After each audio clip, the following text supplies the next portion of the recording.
Thank you for joining me in another conversation in the Lead in the Moment series. My sadness about what's happening in America at the moment is deep and complex, as I'm sure yours is. I'm sad about the looting, the chaos and the suffering it's caused. I'm sad, very sad, about the event that triggered it.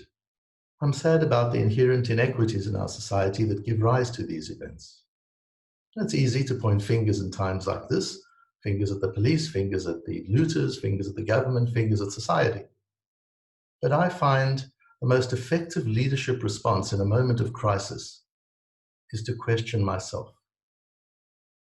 How might I be allowing the image of other people, the way I see them at first glance, how might I be allowing that to influence or limit the way I experience their true identity as human beings?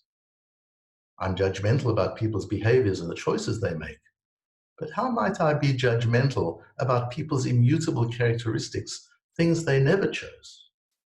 I don't consider myself to be racist. None of us consider ourselves to be racist or even biased.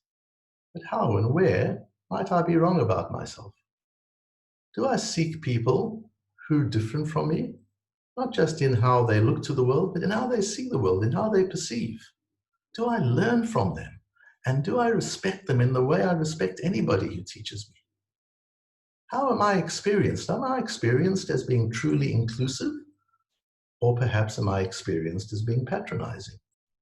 Do I elicit the opinions of people who I know have different perspectives from my own?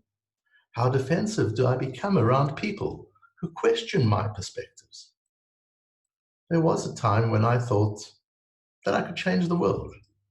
Then I realized I would be fortunate if I was able to change my country.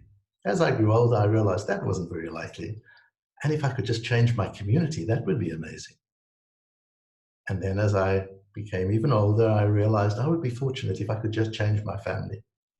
But now I realize the only entity over whom I truly have the power to effect change is myself. And that by changing myself, I can make changes in society. If I become more authentically open to difference, I will broaden my own perspectives. I'll change myself, and in that way, I will effect change in the people around me and in the world.